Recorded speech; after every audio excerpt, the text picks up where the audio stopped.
Welcome. Thanks to all of you for being here. I'm Rich Lyons, the Dean of the Business School at Berkeley here, the Haas School of Business.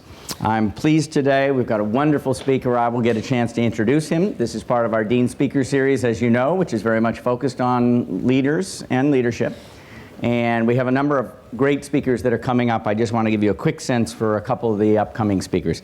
Next week, we'll welcome back to campus one of our MBA alums, Patrick Awawa. Patrick is one of these human beings where you just wonder what you've been doing with your own life. He graduated here in the late 1990s, had just a incredibly powerful vision to go back to Ghana, which is the country he was born in, and start a university there. He started a university. It's called Ashesi University, and it's been tremendously successful. He'll be giving a talk on what leadership in that sector and in that geography looks like. On Wednesday, November 7th, that's the Patrick Awawa talk. It'll be 7:30 in the evening on the 7th. Then the following week, we've got the Vice Chair of the Fed, Janet Yellen, who is one of our own. She was a longtime faculty member here, taught macro in our core for many, many years. Vice Chair of the Board of Governors of the Federal Reserve. Her talk will be at 12:30 p.m. on Tuesday, November 13th. Janet, we're going to do Janet's talk over in Chevron Auditorium in the International House. It's a very short walk. We want to make sure we can accommodate as many people as we possibly can. Let me talk about our speaker here today. We are absolutely pleased and very excited, honored to have him here today. He's Dominic Barton, as you know. We've got a capacity crowd here today. It's not a surprise. This is a company that is of great interest and a person of great interest. It's also a company with whom we have a long-standing relationship here at the Haas School. It's an important symbol, this talk, of our partnership, and we appreciate very much your being here. Year after year, and McKinsey, as you probably already know, is in the top 10 in terms of the firms that our graduates tend to go to. Over 60 of our MBA students have had the opportunity to work with McKinsey as either a summer intern, a full-time intern, or a full-time employee since 2007. So the flow at the MBA level is very, very high. And also the flow with the undergraduates, I don't have the exact numbers, but there's tremendous flow there as well. We're pleased also to have two of our alums that play very, very important roles at the company that are here today. Mark Singer, who leads McKinsey's marketing and sales practice in the Americas. Mark is here.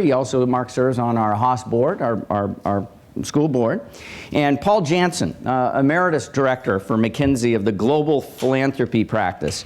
He co-teaches in our Social Sector Solutions, our S-Cubed program, and also helps out with our Center for Nonprofit and Public Leadership, two people that have been contributing greatly to our school. Let's all give Dominic a big, warm welcome. Thank you, Dominic. Thanks a lot. Thanks so much. Yeah. Thank you very much. It's a real honor to be here. Is Paul here? Paul Jansen? I don't know. Oh, hey, Paul. Yeah, it's great to see you. He's the one that convinced me to go to Asia a long time ago, so it's great to see you here. But again, it's a delight to be here.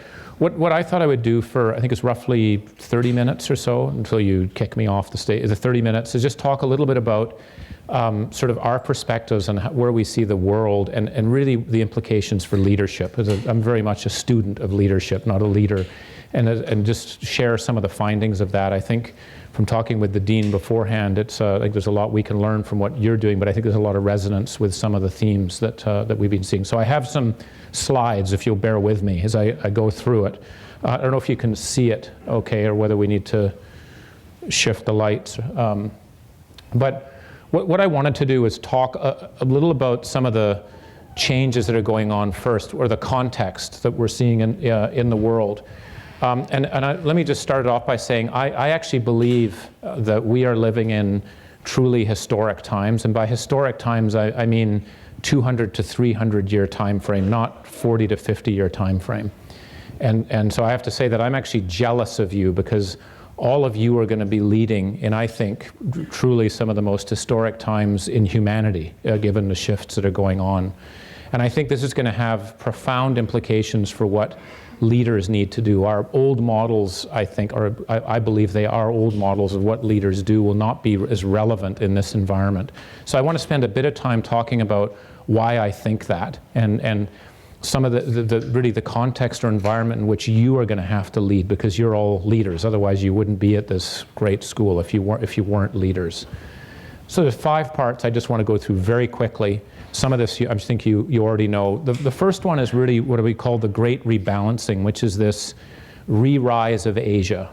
We're seeing again just a humongous change in terms of economic power and growth that's happening in a very short period of time. And one of the ways I like to show it is, this is a photo I took of Shanghai in 1997. I lived in Shanghai for 6 years. This is looking at what's called Pudong, or as I say, our New York colleagues call it Poo Jersey. If you look across that's what it looks like. And it was basically largely an onion field at the time. 1997.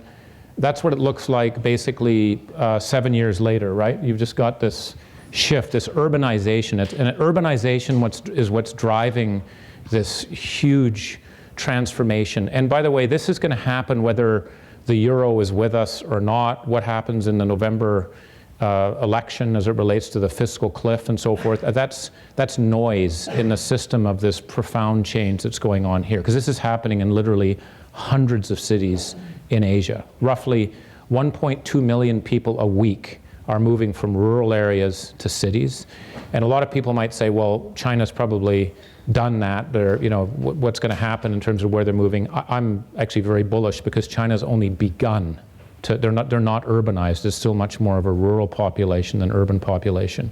So this is going to continue. And if you actually look at the implications of that, and one sort of way I just try and look at it is if you were to take the economic weight of the world based on where it is in the surface area of the world and sort of say, well, where does that sort of center itself? You can see where the world's been over the last 2,000 years. It would be somewhere north of India in AD 1, because a lot of it was in China and India. They accounted for 60% of the world's GDP at that time.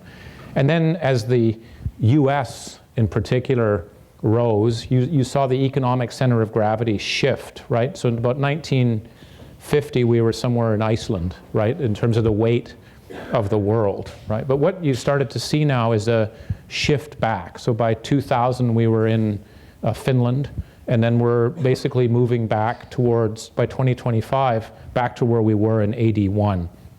The only thing I want to point out in that chart to recognize is, look how long it took to go from 1500 to 1950. That's a roughly a 500-year period, and we're talking 1950 to 2025. It's a much less time, the sort of speed. And that's, again, the Industrial Revolution was really about 1,000th of the order of magnitude of what we're seeing today. So again, Industrial Revolution, we think about a lot of changes to humanity, what culture, behaviors, science, all sorts of things. That was a 1,000th of what we're going to be seeing over the time you are leading as we go ahead. So if you don't think there's going to be a lot of change coming through, I'd suggest you get your head out of the ground to look up and spend some time on it. So this change is going to be key.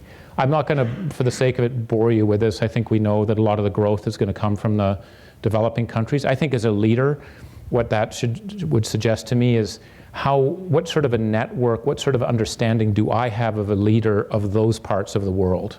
And there's Paul Jensen was a person who got me to think about moving to Asia, because he was in Hong Kong at the time, well before it was a popular time to be in Hong Kong. Just like he was building the social sector well before that was a important area. I don't know what Paul's thinking about now. We should probably have him up here and hear what he's saying. But the point is that I think thinking about the relationships and networks you need to have for down the road is actually very important. And when I was in Australia as a project manager at McKinsey, I wanted to travel, and so I was there for a year. And we had the good fortune of working with Paul Keating, who happened to be the treasurer at the time of Australia. He did a lot of the pension reform, really built the asset management business in Australia. And I remember we had 3 dinners with him as part of this work we were doing. And on the second dinner, it had nothing to do with the work we were doing. Absolutely, he didn't want to talk about any of the work. He wanted to talk about big thoughts. And he looked at me, and I remember at the end of the dinner, and he said, if you had half a brain, you would be living in Asia. not in Canada. That's where I was. And I said, well, geez, that's a bit of an, I was quite insulted actually by it. And he said, I'm trying to convince Australians not to backpack in Europe, but to backpack in Asia is where they're going. So I'm not saying this is all Asia, by the way. Africa is a humongous opportunity. I'd love to see the speaker that you have coming next from Ghana, which is actually a very vibrant economy. Africa is on the move. Just to give you one little, again, vignette on that, there will be more babies born in Nigeria this year than all of Europe combined, right? So if you're Procter & Gamble or GlaxoSmithKline Beecham, you better be in Nigeria or you're not going to be relevant. Our image of Nigeria is some hot, corrupt, location somewhere near the equator. It's actually a massive economy where there's a lot of very talented leaders and people doing things, so it's something to spend time on. So I won't go on about that, but the understanding and set of changes going on in this rebalancing is going to be in itself lead to a lot of change. A lot of it's going to be around cities. I think as a world and as business leaders, we're too focused on countries. So when we think about doing strategy now in places like Asia and Africa, we don't think about countries, we think about cities. Which are the cities you want to be in, because the behaviors of consumers, for example, or how regulations work or how power works is radically different within Chinese cities as between countries and where things go. So that's another element of what needs to be done. We're going to see basically a $30 trillion consumption path within, again, the time frame you're leading. And what that means, by the way, is we're going to see at minimum, and this is from some work that Mark and others have been doing, we're going to see a minimum of 76 Procter & Gambles that will need to be created from scratch. So that you talk about opportunity to build new businesses that don't exist today, and that's just in consumer goods. I'm not talking about automobiles, I'm not talking about white goods, I'm not talking about airlines and so forth. We're talking just huge growth that we're going to actually see. We're going to have a challenge in feeding that population. We're going to have 1 billion new middle-class consumers in 10 years. We're going to have 3 billion over a 40-year period.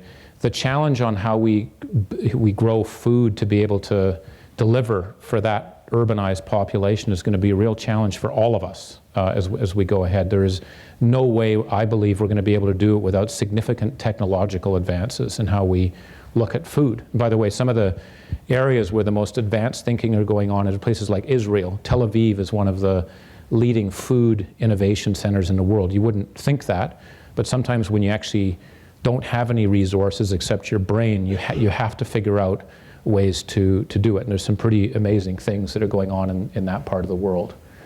A second big force that is out there that I just want to talk a little bit about is just technology. Whenever I meet with a CEO, and I try and, as a discipline, meet with 2 CEOs a day, because I joined McKinsey not to do internal work, but to do external work, though now I'm not reliable. Mark would never have me in one of my teams because I can't deliver. There's things that come up. But the way I try it is to stay in touch that way. And I always ask people, what are the 3 or 4 things that either keep you up at night or you're excited about or you're worried about? Technology always is on the table. And it's both a positive and a negative.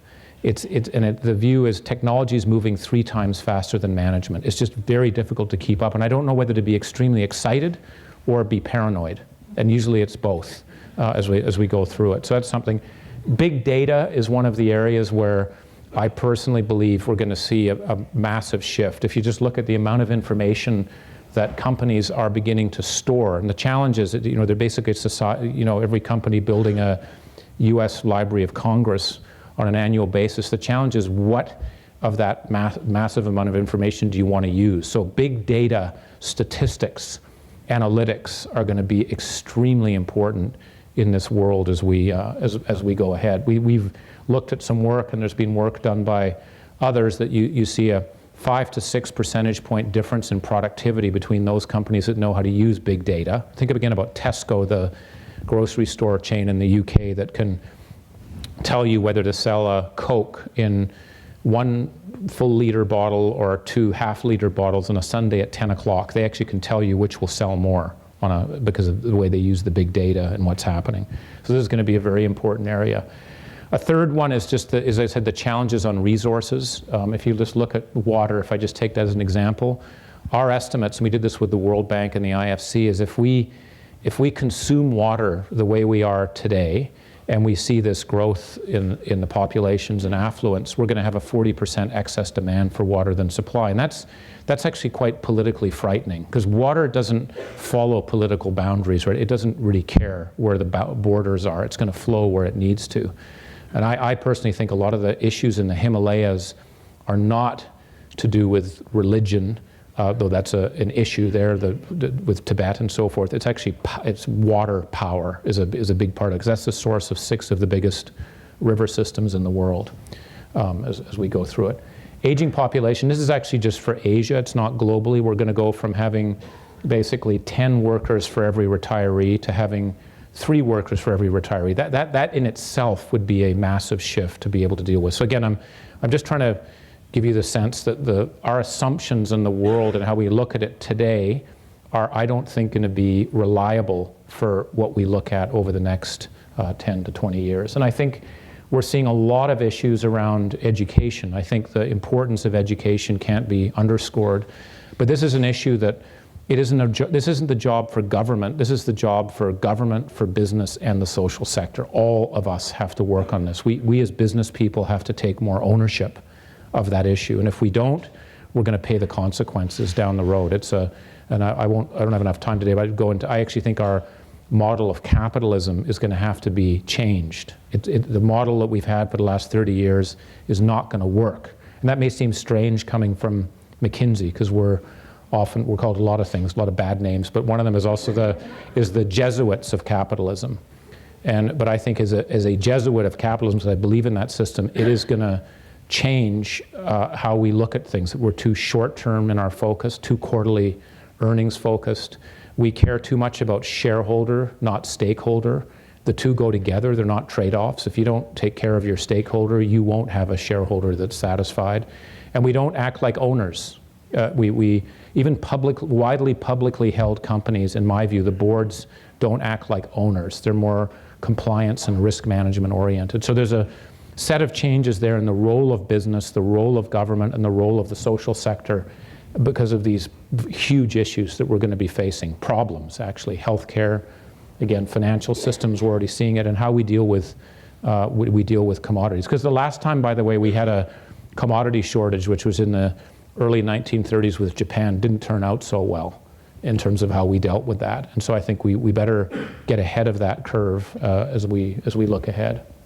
I think the other issue is we have a lot of more uncertainty than we've ever had. And I won't bore you through all these different pieces. The only thing I would say, related a bit to the hurricane that we've all just been reading about, seeing in the Northeast, the number of disruptive events actually has been going up at about 3%. It's been accelerating over the last 20 years. And that's something to think about. 5 of the 10 largest economic disasters, which were caused by natural causes, if you will, not by humans, occurred in the last 20 years, right? So this is something we need to be thinking about. Someone was telling me this morning, a CEO was telling me, imagine if it's the case that it's going to be a regular phenomenon, that the hurricane path is not just going through Florida. We've all got in our mind, we understand the Florida Keys are going to get whacked from time to time. What if New York is going to get whacked every 3 years? That's actually a different ballgame in terms of where you think about your businesses and what you do and so forth. And we're seeing this with farmland. I could go on about it. But managing uncertainty is going to be an incredibly important skill as we go ahead. So what does this mean for leaders? And I'm probably just going to focus on this one too simplistic page. But this is from some work we've been doing, because as we've been looking at these global forces, an area of personal interest has been, so what does that mean for how leaders are coping with this? And so we've been spending a lot of time with CEOs today talking about how do you change? How do you behave? What do you think you need to do differently? I always ask, again, CEOs, what did you learn now that you know that you wish you'd had in the first part of your career as a CEO? What is it? What are that's kind of the background to this. And I have it in 2 parts. One is kind of what leaders do, And the second part is who leaders are. And I think we've focused, and I look in the mirror when I say this at McKinsey, we focus too much on what people do. You need to analyze this or have this type of a team or spend your time. We don't spend enough time on who the person is, the character. And this sounds probably a bit mumbo jumbo, new age stuff. I'm not trying, but it really is the character of the individual. How do we think about that element? So those are the two parts. It's not just the what, it's the tip of the iceberg is the what, it's who you are. And these are things I think I would suggest you guys start thinking about now as you lead, because I believe that you aren't born with these, they're muscles. They're muscles that you can build as you go through it. So just some quick things on the top part. Telescope and microscope. I actually learned this from the finance minister in Canada, who actually did a phenomenal job in leading through the financial crisis. If you actually look at ministers of finance or treasurers, he was ranked as the best in the world in that, in taking the country through it. And in talking with him, what he said, again, I said, what do you wish you'd learned at the very beginning as a minister of finance versus what you know? And he said, that's basically to have a telescope in one eye and a microscope in the other. And he said, if you actually try that, you'll get a massive headache, because you can't, you think about it. He goes, but as a leader, you need to have it. And I said, well, how does that work? And he said, well, if I'm a minister of finance, I'm in a minority government, so my microscope is that the world is changing very quickly. This is the time, Lehman's going down, what's going to happen? I'm managing literally day by day. Sunday afternoon, I have to know what's going to happen and what's happening in terms of the crisis. I also had a political issue, which is my government could be out of office in 6 weeks because it's a minority government. So that's a microscope. I've got to keep focused. On the other hand, I'm also the Minister of Finance of a country, and I have to think about the competitiveness. Where are we going to be? We can't just get through the crisis. It's where do we want this place to be? It's separate from politics. That's a telescope. And this is something that I've heard a lot now with CEOs saying, you have to have both. And typically we are one or the other. You know, a CEO is very good at managing the short term, and a crisis manager, for example, or someone who's very good at being able to deal with challenges as they come in. And they're often maybe not very good at dealing with the long-term strategic. So we're saying, you know what, too bad, it's both. You got to do both. So that's one element, the microscope, telescope. The other one I'm going to whip to is just this trend breaks, which is with all these changes going on that I talked about before, the billion new consumers, the technology that's coming on, the speed with which new consumer needs come into play, new business models come onto the horizon, has just accelerated beyond belief. And if you're a very large institution and you need to be able to respond, think about Walmart, as I said, which is a terrific company on almost every dimension in my view.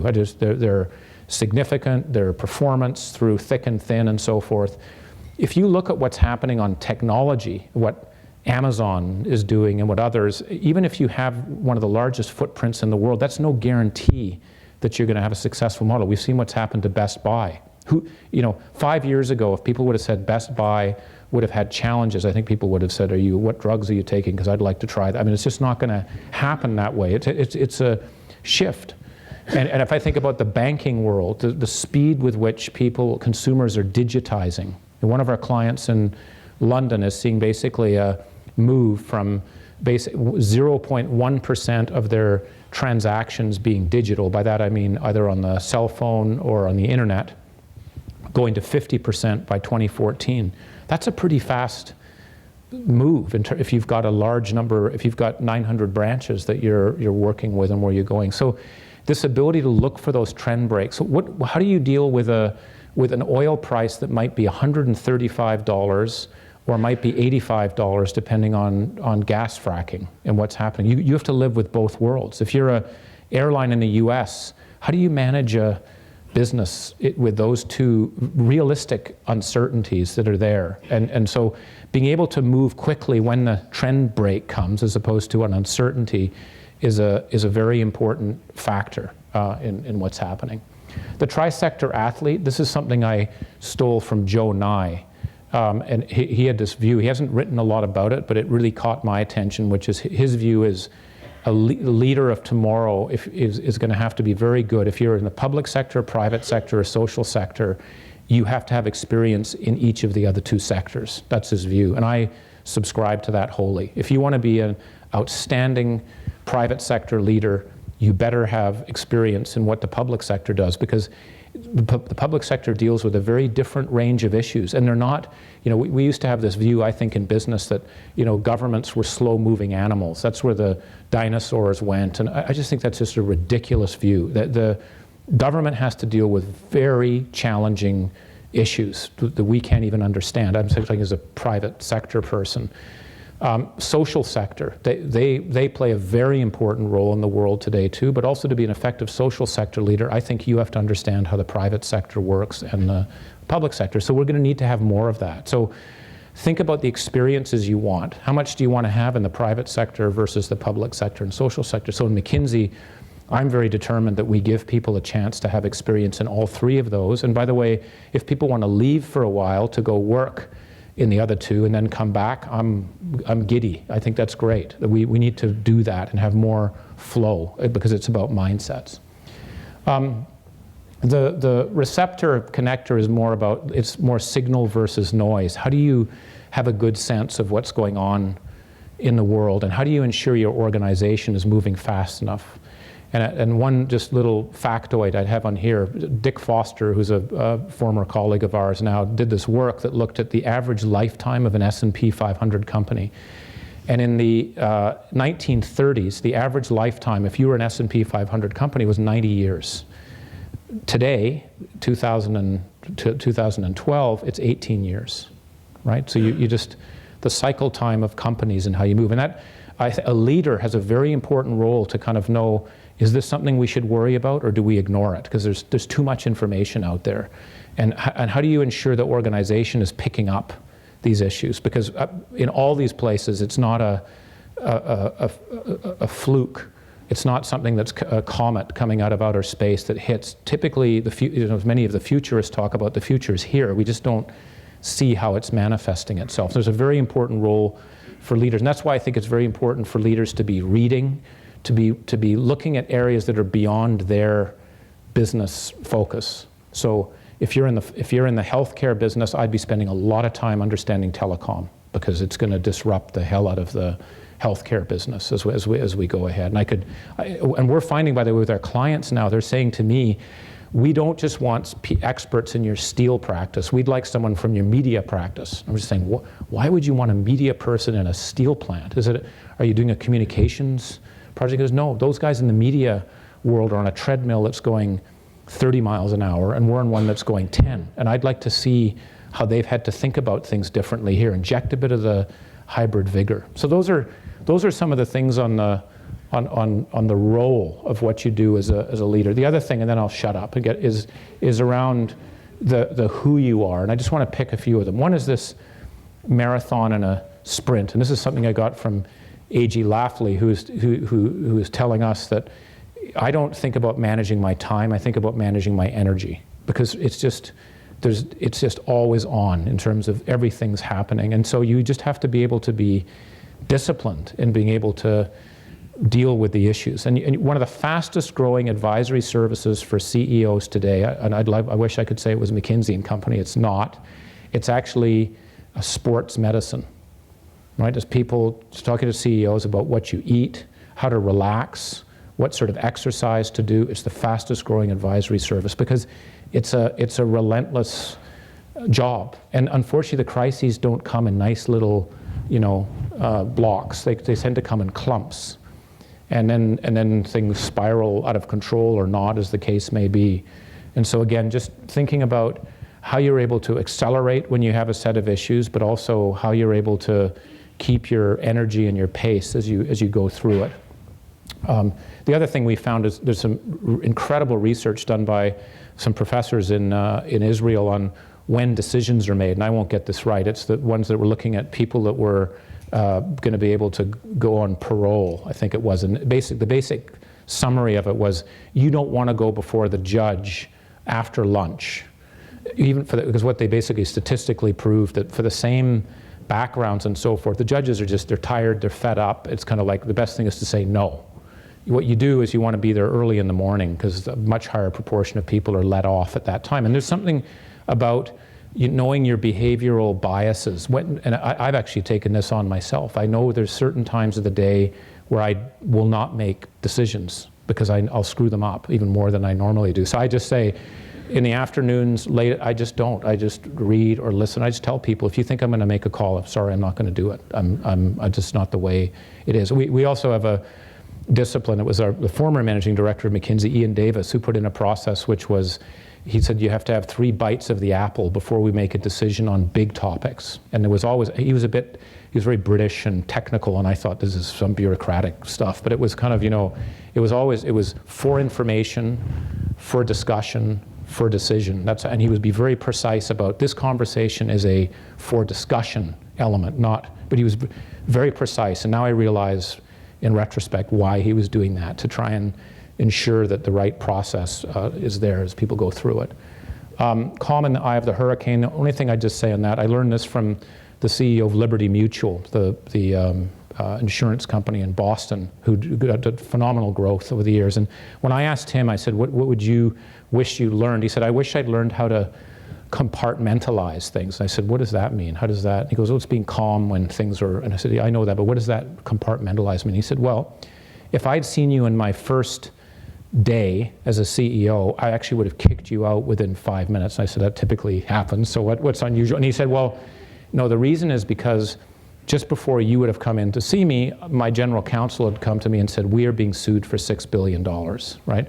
And he said, that completely shattered my concentration. I couldn't think about anything else except, oh, Jesus, how is this going to work? What are we going to do? He goes, I'm talking to you right now. This is 10 years as being a CEO. And he goes, I have 6 of those going on right now behind you can't see them, but they're like plates spinning. There's 6.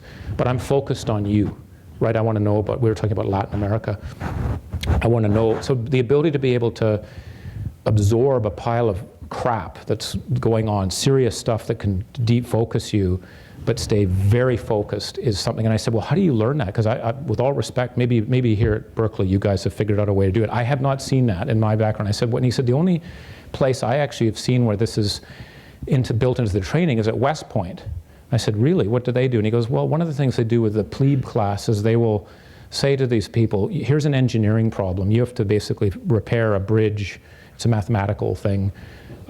Because a river has blown out the bridge, and you got 30 minutes to do it. And oh, by the way, when you solve that problem, you're going to be crawling on your belly under barbed wire, which is 1 foot above your head with live machine gun fire. And it'll probably take you 30 minutes to get to the other side. So you have to solve a problem while not getting your head blown off. And I'm not suggesting we put that into the program here. Is that but there's a notion of how do you handle things that are coming at you in different ways and not amplify problems. I notice that, by the way, I can see that in leaders I work with outside with our clients, but also inside.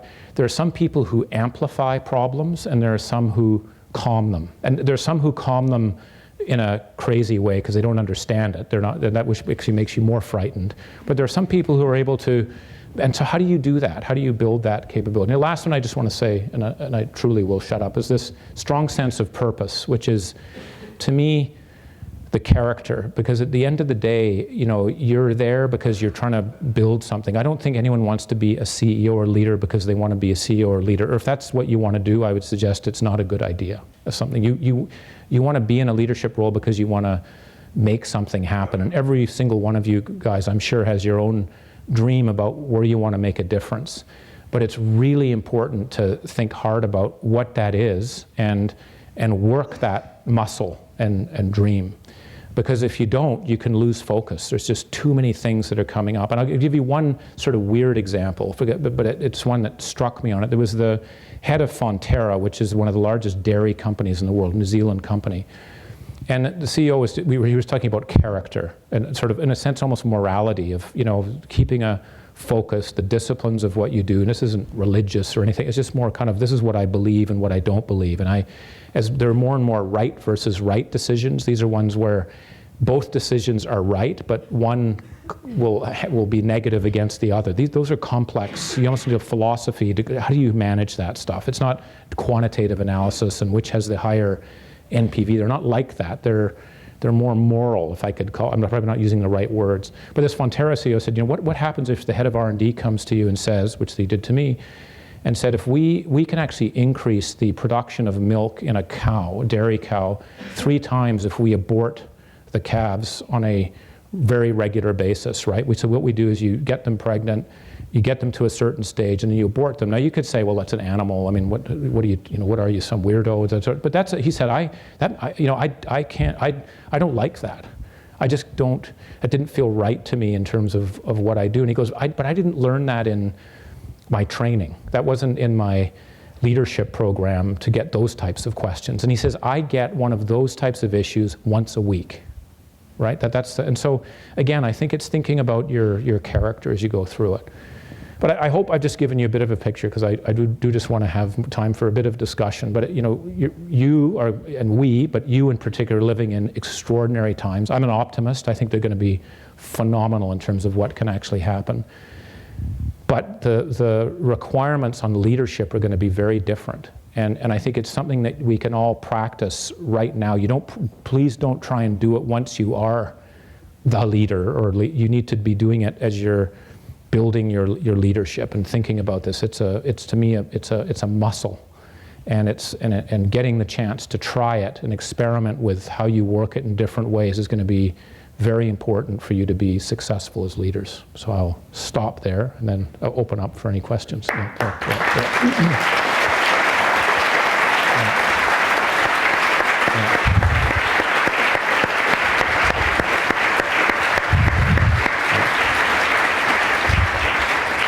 So we have the microphones. We are doing the videotape for our video room. So I will ask you to ask your questions at the microphone, and if you would just line up behind the person asking the first question, that would be great, and we'll get to you. So who's going to start us off? Thank you.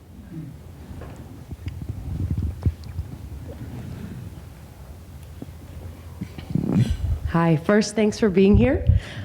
You alluded to something that I think Dean Lyons often talks about, which is sort of path-bending leadership, the difference of the way that we've led in the past and the way that we need to lead in the future. And I would love to hear a little bit more of how this has been put into practice in McKinsey, Sure. Just in the way that you develop your leaders within your company. Right. Well, I think in a number of ways. I mean, one of the metrics, the few metrics I look at is actually, this may seem strange, in many ways I would love you guys to join us. I don't want to think about people leaving us, but I look at the number of McKinsey people that are leading organizations. There's about 192 McKinsey people that are leading billion-dollar plus companies as we go. And I'm keen that number stays high, but I'm convinced it's going to be a different. I don't think what we did when I was growing up as a leader will work as we go ahead. So what we're doing to try and change that is, and we talked a bit about this before the talk, is we are wanting to make sure that people do have, for example, this tri-sector experience. I think it's very important people have a broad set of experience, not just private sector, because it's too narrow, even though many of the people will be private sector leaders. And we've got a number of different ways we're doing that. It's the range of our practices that we have. We have a very, actually thanks to Paul, a very significant and thriving social sector practice, but also a very significant public sector practice. And we also are trying to encourage people, if they want to work outside and then come back, the secondment idea as we go through it.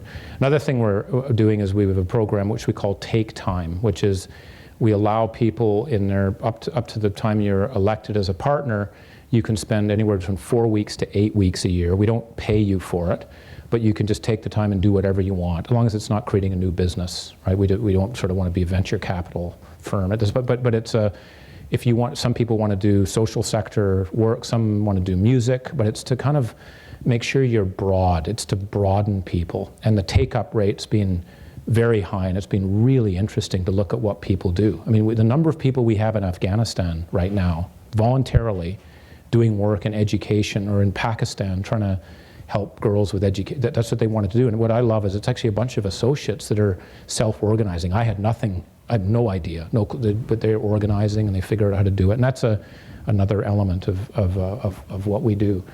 I think if I go into the sense of purpose and the calmness side, there it's really sort of getting the sense of everyone has a passion for what they want to do, and it's all very different. And what we're trying to do is make sure that people have the time to talk about what it is they want to do. And some of it may not be possible inside McKinsey. We're not, we can't do everything. We're not, but we want to kind of keep polishing that or growing it, as you will. And so we have a set of conversations that people will have to be able to drive that as they go through it. And a final one, I'm just giving you examples of it, is, I talked about the emerging markets in Nigeria and so forth. We can't expect in this day and age to have everyone move to different countries. It's not like when my predecessors joined McKinsey and they were married, for example, and the spouse typically didn't work. I mean, it's just an old school. It's like I'm talking to these guys and I'm going, you don't get, that's not how it works these days. We have partners and they're also working and doing things. You can't just move people from X to Y without an effect. So what we're doing is we do want people to try and move if they can, if it works for both. But to us, the most important thing is getting exposure. So what I'm very keen on is that within your first 2 years in McKinsey, you have exposure to a Nigerian executive, a Chinese executive, and a Brazilian executive. When I say exposure, I'm not talking about you're shadowing them for 5 weeks. I'm talking about 1 hour, because you don't need a lot of time to be able to get an understanding of how people think. And there's not one representative Nigerian CEO that I can, but there are elements that you do see, and so we actually have a group of these executives, CEOs, that we say we basically have them in our training programs, right? Because we want people to get that exposure, and I could be a whole other lecture. It's just amazing to see how people think, how they think about risk, how they deal with uncertainty. So those are some of the things we're trying. But I don't want to give you a sense we're there. I think we have to really work it to make sure we keep it there.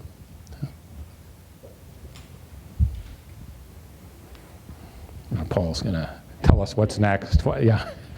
No, I won't tell you what's on my mind yet. Yeah. But the tri-sector athlete is really a characterization of an individual. And we've got some very interesting research going on around profiling leaders and, in fact, seeing how tri-sectoral or not they are, and we're finding they are a lot. But my question is more around at the institutional level. If we're in this multi-sector world, how do you see it changing strategy and how businesses think about strategy or achieving their other goals? Does it affect goals? Does it affect strategy? How would you kind of describe the interplay at the organization or institutional level rather than the individual? It's a great point, Paul. I mean, I take a couple of examples of companies that I think are really pushing the frontier on it. One's Unilever. Paul Pullman, I think, really epitomizes that, but it's not the individual, it's the organization. So I talked about moving away from quarterly to long-term, which is, I think, something all three sectors need to do.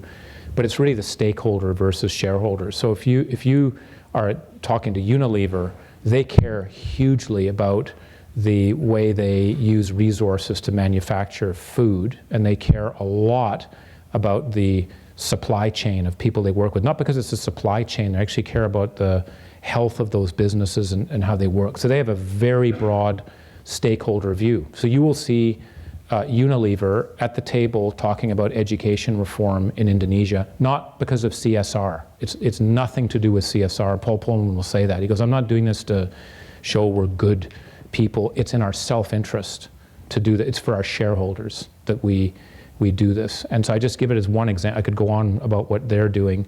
Procter & Gamble, by the way, is also doing that. If you actually look at their mission statement and how they've changed their mission statement, is much more around making the consumers' lives easier. But if you think about it, especially in Africa and what that does, I could take Rio Tinto in mining, very focused on education reform in Africa, nothing to do with CSR. If you say that, it's almost like giving the finger to they're not interested in doing it because it helps their business as they go ahead.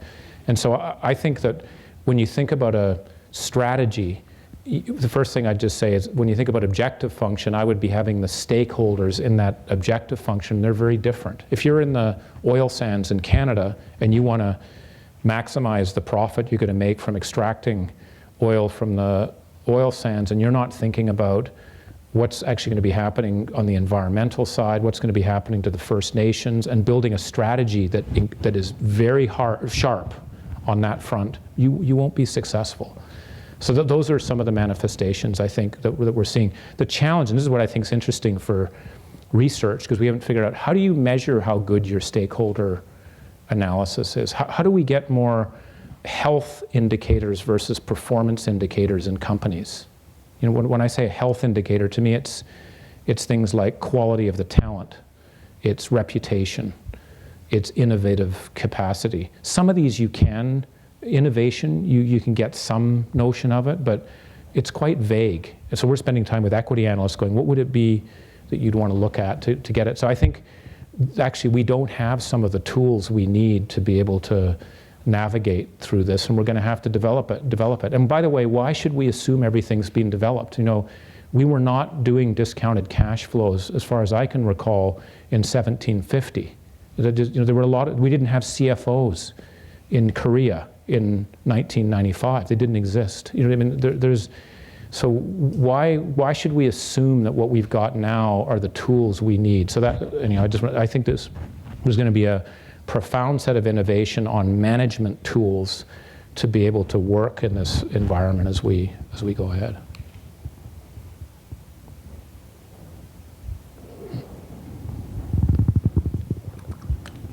Thank you. At the beginning of your presentation, you talk about the challenge of uncontrolled forces like the hurricane, aging population, on the business leaders.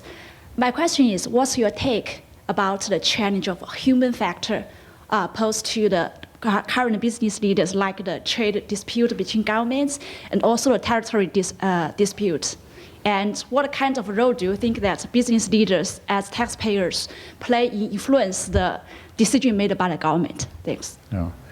Well, if I understand what you're saying, I mean, I think the first thing I'd say is I think one of the big wake-up calls for business, because business right now, the trust levels in business in the US, in the UK, are at very low levels. Right? Gallup has been looking at trust in business since 1966, and I think it was at something like 60% trust in business. It's now about 45%, I think it is, and it's dropped lower. By the way, for CEOs, it's 20%, right? So we're barely above media in terms of trust, right? And then, so it's just been dropped. So and part of that's because of what leaders have actually done to themselves. I think the greed, that there's the inequality, and I'm trying to get again, so the rising inequality is not a good sign for capitalism as you go ahead. And there's one book I read, which I would highly recommend for you to read, is a book by Tony Judt called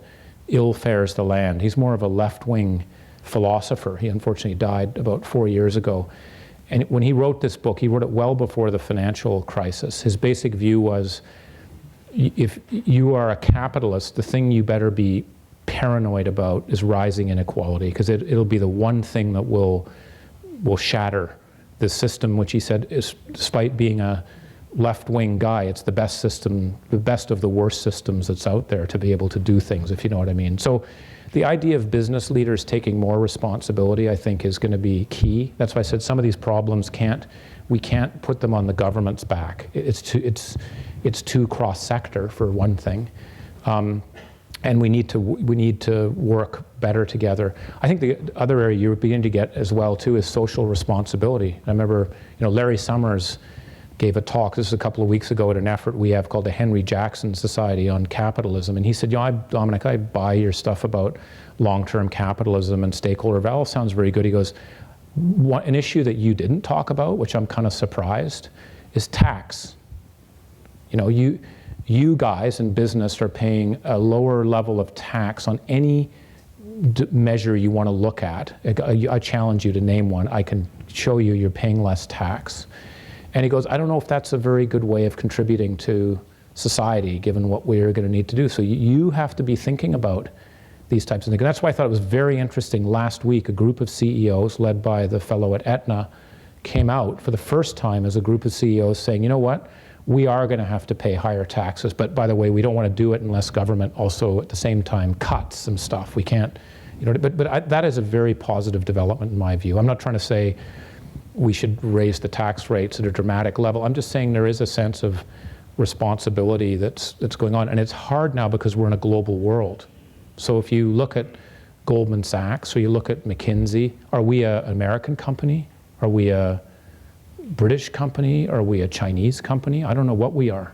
We're multinational. You know, we don't. So where should we be paying our taxes, and what should we be doing to contribute? So I think this is an issue that business is going to have to think about more as we go through it. And I think that what I just say is, I'm not going to talk about the right rates or where they are, but I'm saying ignoring that fact and ignoring inequality we'll get it back. We think trust levels are low now. We wait till, if that keeps going, what that has for business.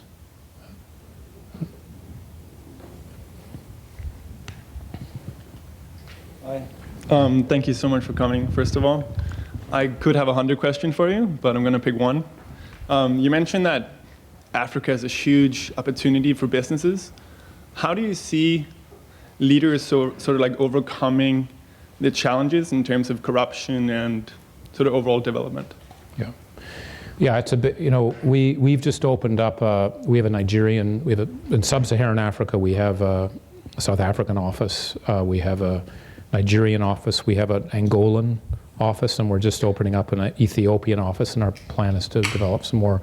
And one of the biggest worries we have in it is we can be a bit naive in McKinsey about the leaders we work with. So I'm paranoid about working with some corrupt guy that we just don't know, right, and where it is. So we spend a lot of time, before we open an office, we're typically working in the place for 5 years to try and get a range of who are the different people and where they are. So I think it takes, and we have advisors actually. We take our own medicine. We actually get people who've been there for a while that we have known, and they help us navigate things. And that's why we worked in Libya, even when Gaddafi was there, but thank God we had good advisors that told us what we did. I'm very proud of, because it stands up to the scrutiny of what you deal with versus what happened to some other people. In Tunisia, we had a partner, thank God, who actually left the firm where we'd been offered to work with whatever that Baba guy who's now in Saudi Arabia, right? Who they owned sort of half the country.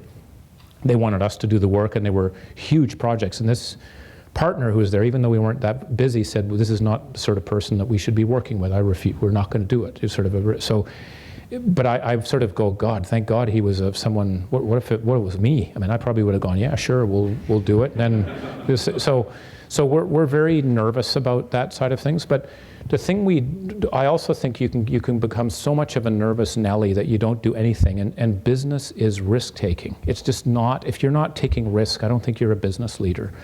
And so the example I was going to give about the learning from the Nigerian CEO, just to put that in color, when I was in Nigeria in July, and I spent 3 days there, and I wanted to meet people that weren't our clients, but that we would like to potentially work with. And I met one guy that builds natural gas pipelines, 39-year-old guy, he's a billionaire, wearing suspenders, and we go in there, and I'm talking to him, and he said, Dominic, you know, I'm glad you guys are here, but let me just tell you how we work, because we'd like to work with you, but I'm not sure you would be comfortable working with us. That's literally how the conversation started, and I was going, oh, okay, you know, what's happening? And he said, well, let me just explain something. We are building natural gas pipelines, and he said, we've now got 100 kilometers of pipe that we put in place. When we first started this 10 years ago, it took me 2.5 years to get a permit for 1 kilometer of pipe. It just is so bureaucratic, and it's bizarre how things work here.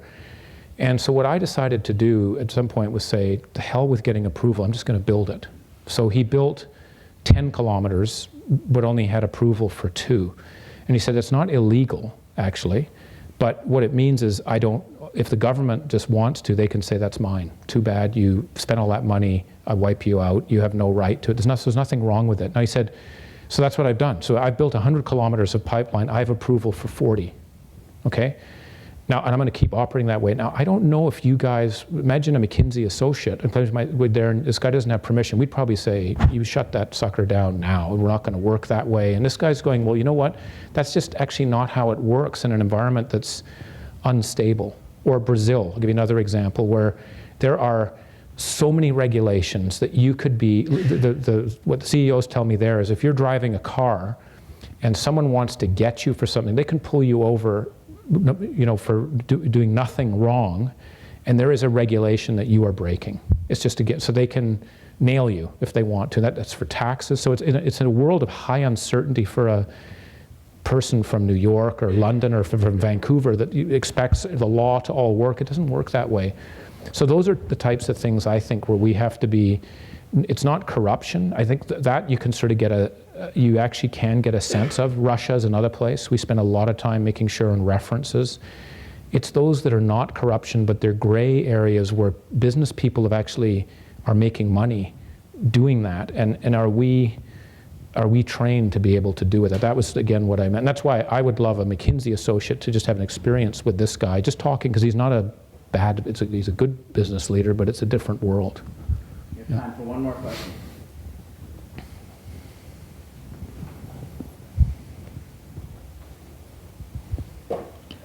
Hello. With respect to personal attributes as being, muscles that should be developed, I find that, a strong sense of purpose helps me to feel grounded in my life, but I know that, and usually in my day-to-day, it becomes sometimes very difficult to focus on this.